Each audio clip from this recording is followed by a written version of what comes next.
제30년 넷째 달 5일이었다. 포로로 잡혀온 사람들과 함께 그발 강가에 있을 때 하나님께서 하늘을 열어 환상을 보여주셨다. 그날은 여호야긴 왕이 포로로 잡혀온 지 5년째 되는 날이었다. 여호와께서 바빌로니아 사람들의 땅 그발 강가에서 부시의 아들인 나 제사장 에스겔에게 말씀하셨고 여호와의 능력이 내 위에 내렸다. 창공 너머로 청옥으로 만든 보좌 같은 것이 있었고 보좌 위에는 사람과 같은 형체가 보였다. 그의 허리 위쪽은 속이 환히 들여다 보이는 불에 달군 쇠같이 보였고 허리 아래쪽으로는 사방으로 비치는 불처럼 보였다.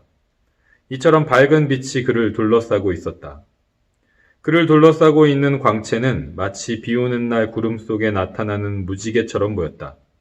그것은 여호와의 영광과 같은 모습이었다. 그 광경을 보고 나는 땅에 엎드렸다. 그러자 어떤 목소리가 들려왔다. 엎드림 학생부 온라인 주일 예배에 오신 모든 분들을 주님의 이름으로 환영하고 축복합니다. 특별히 지난 주일에 주일학교를 졸업하고 오늘 처음으로 함께 예배드리게 된 7학년 친구들, 우리 하영이, 이래, 수아, 은성이 반가워요. 그리고 8학년이 된 성호와 소명이, 10학년이 된 영찬이, 이서, 혜림이, 애나, 주영이, 은혜, 11학년이 된 동희와 기범이, 윤형이, 하은이, 12학년이 된 규태, 민서, 하나, 은빈이, 채아, 푸른샘, 화인이까지 모두 잘 지내고 있나요? 코로나 이후로 모일 수 없고 만날 수 없는 시간이 벌써 6개월째 이어지고 있습니다. 정말 아쉽지만 다시 만날 수 있는 때가 올 때까지 안전을 위해서 서로를 배려하고 케어하면서 함께 이 시간을 잘 견뎌 나갔으면 좋겠습니다. 9월 새 학기를 시작하면서 거의 대부분의 친구들이 학교에 가기 시작한 것으로 알아요. 첫 주 지나면서 여러 가지 생각과 감정들이 섞여 있을 것 같습니다. 무엇보다 요즘 에드몬튼의 코비드 팬데믹 상황이 조금 더 심해지고 있는 상황이라서 걱정도 되는 것 같아요. 우리 모두가 마스크 잘 쓰고 소독도 잘하고 더 조심하고 주의해서 건강하게 학교 생활 할 수 있기를 바랍니다.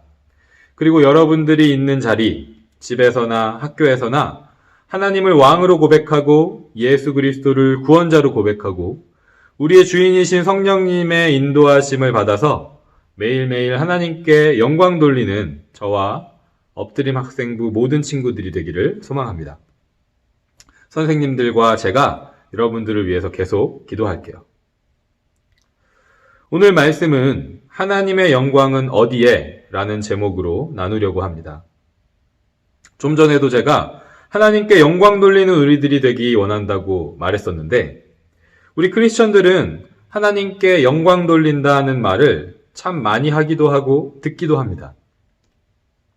기본적으로 교회에서 찬양할 때 찬양 가사 속에 많이 들어가 있고 기도할 때도 이 표현을 많이 쓰죠.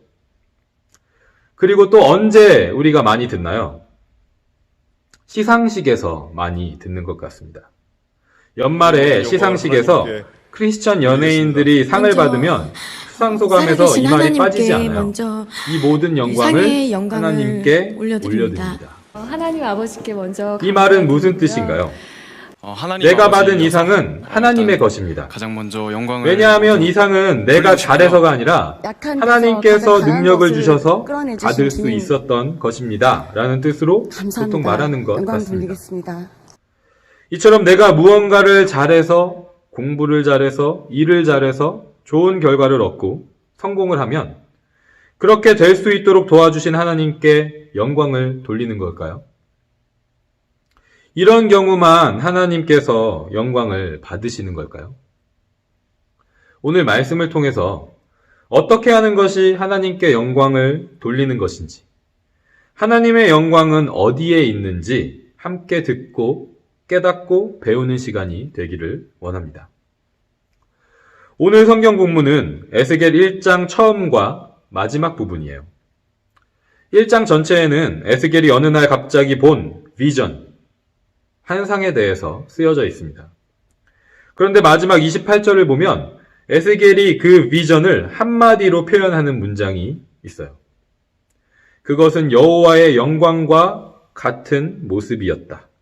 에스겔은 하나님의 영광이 자기에게 나타난 것을 본 것입니다. 그런데 우리가 먼저 살펴보고 싶은 것은 에스겔이 언제, 어디에서 하나님의 영광을 받는지에 대한 거예요. 1절 말씀을 보니까 이렇게 기록되어 있습니다. 제30년 넷째 달 5일이었다. 포로로 잡혀온 사람들과 함께 그발 강가에 있을 때 하나님께서 하늘을 열어 환상을 보여주셨다. 여기서 제30년은 In my 30th year, 에스겔의 나이가 30세, 30살일 때였다는 말입니다. 에스겔은 그때 함께 포로로 잡혀온 유다 백성들과 함께 그발 강가라는 곳에 있었어요. 그리고 그때는 포로로 끌려온 지 5년째 되는 해였습니다. 우리는 지난달까지 함께 열왕기 하 말씀을 묵상하면서 하나님을 떠나 하나님의 말씀대로 나라를 다스리지 않고 우상과 다른 나라의 신들을 예배하고 다른 강한 나라들의 힘을 의지했던 북이스라엘과 남유다가 멸망하게 되는 히스토리를 봤습니다.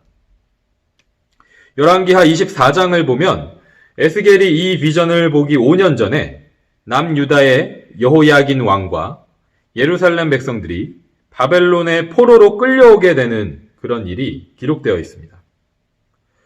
그 당시 가장 강한 나라였던 바벨론 제국의 군대가 유다의 캐피탈 시티, 왕의 궁전이 있고 하나님의 성전이 있는 예루살렘을 둘러싸고 여호야긴 왕과 그의 가족들, 그리고 높은 신분의 지도자들, 신하들, 군인들, 기술자들, 쓸만한 사람들을 다 바벨론으로 끌고 갔어요.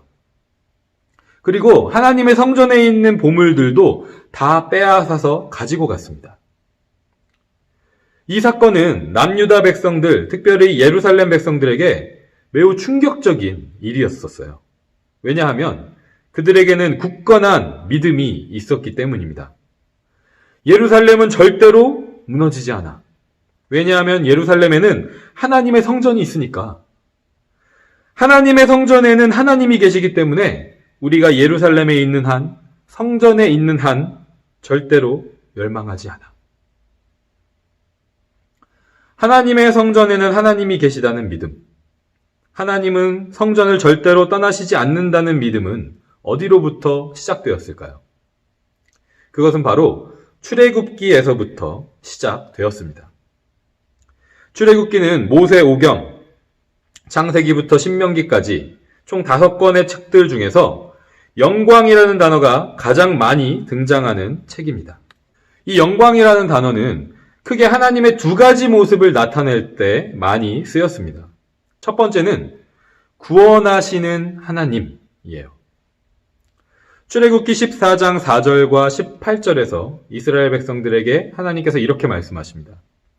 파라오가 이스라엘 백성을 뒤쫓아올 것이다. 하지만 내가 그와 그의 군대를 물리칠 것이다. 이 일로 인해 나의 영광이 드러날 것이며 이집트 백성은 내가 여호와라는 것을 알게 될 것이다. 내가 파라오와 그의 전차를 모는 군인들과 전차들을 물리쳐서 영광을 받게 되면 이집트 사람들도 내가 여호와라는 것을 알게 될 것이다. 이스라엘 백성들을 끝까지 붙잡고 노예로 삼으려고 하는 파라오와 그의 군대를 물리침으로써 하나님께서 영광을 받으실 것이라고 말씀하십니다. 하나님이 받으실 영광은 바로 하나님이 누구신지 모두가 알게 되는 거였어요. 하나님은 이스라엘 백성들을 파라오로부터 구원하시는 분, 우리를 죄와 죽음으로부터 구원하시는 분이심을 알게 하는 것이 하나님의 영광인 것입니다. 두 번째는 말씀하시는 하나님입니다. 출애굽기 19장부터 24장에는 하나님께서 시내산에서 모세에게 십계명과 다른 율법들을 말씀해 주시는 내용이 있습니다.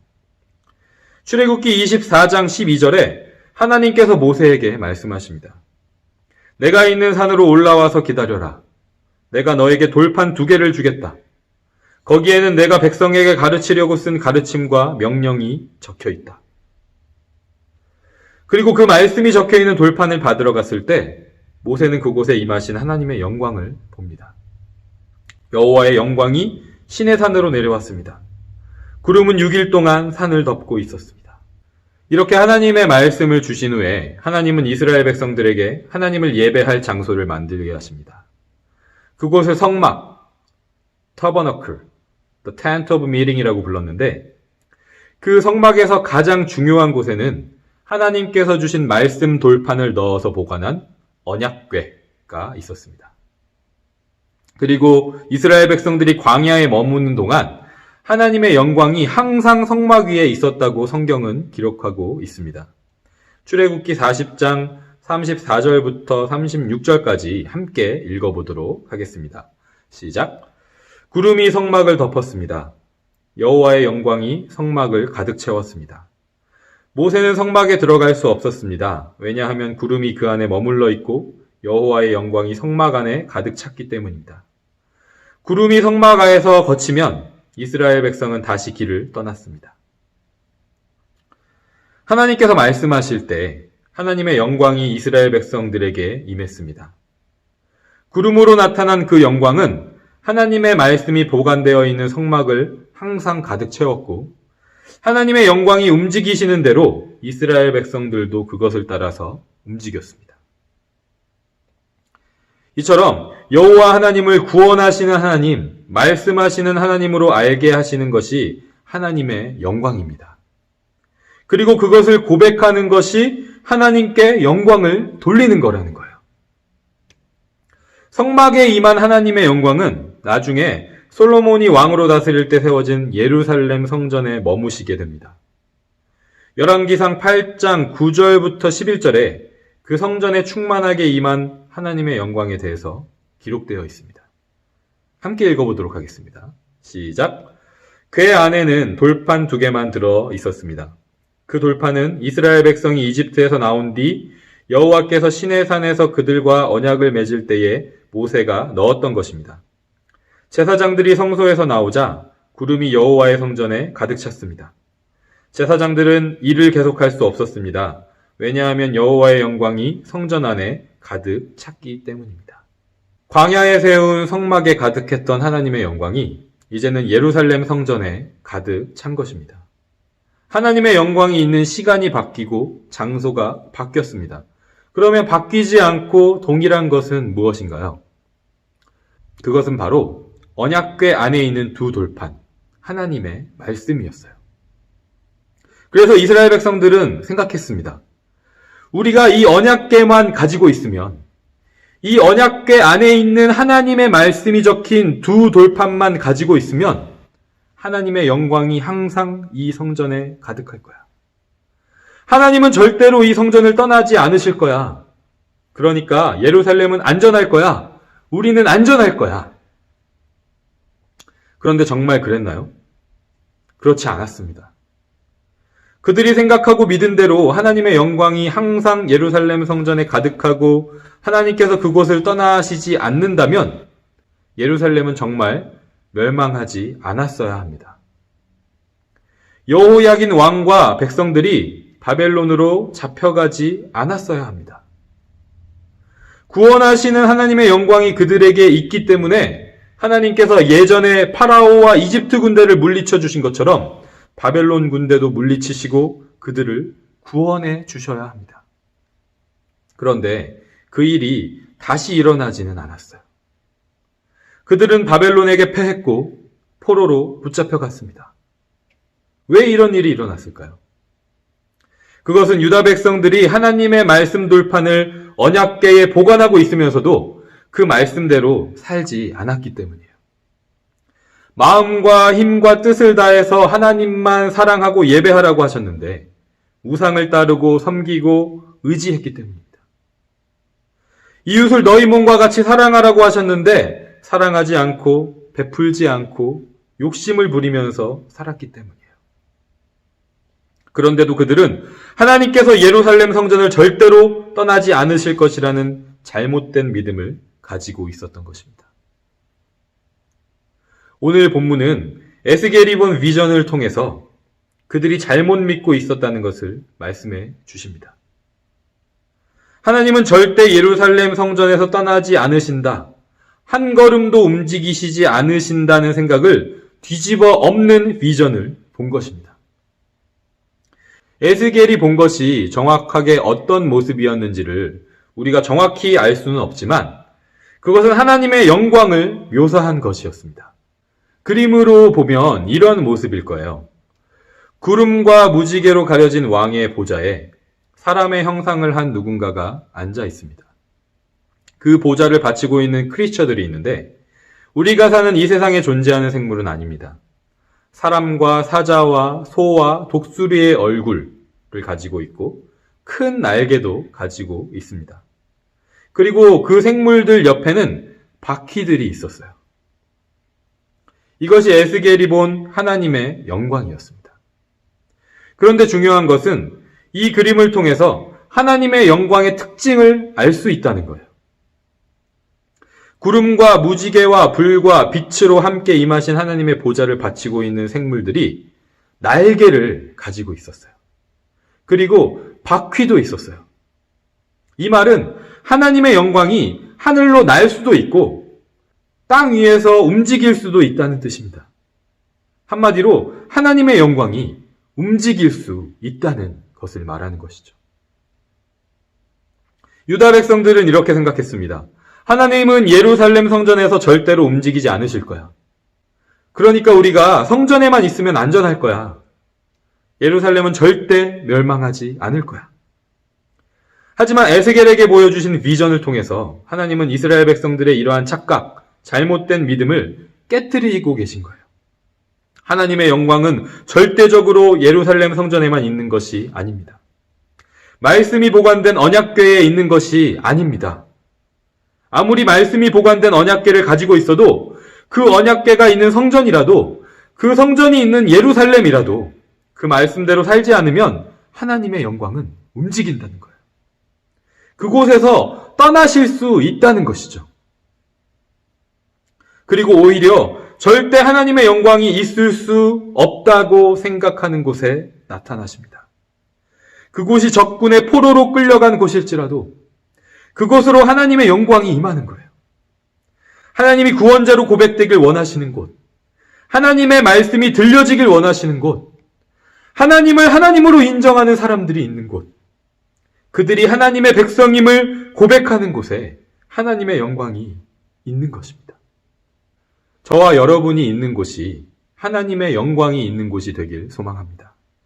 비록 우리가 꽤 오랜 시간 동안 교회에 모이지 못하고 있지만 그것이 하나님의 영광을 가둘 수는 없습니다. 하나님의 영광은 교회에만 있는 것이 아니기 때문입니다.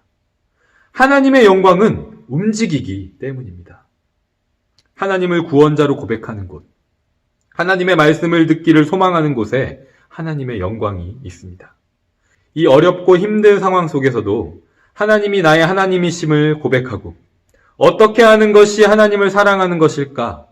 가족을, 이웃을, 친구를 사랑하는 것일까? 고민하고 기도하면서 하나님의 말씀을 따라서 살아갈 때 우리가 하나님께 영광을 돌리는 것이라고 하나님은 말씀하십니다. 우리 엎드림 학생부 친구들, 선생님들, 그리고 제가 있는 곳이 하나님의 영광이 있는 자리가 되길 소망합니다. 우리가 있는 가정이, 공부하는 학교가, 일하는 일터가 하나님의 영광이 있는 곳이 되기를 간절히 소망합니다.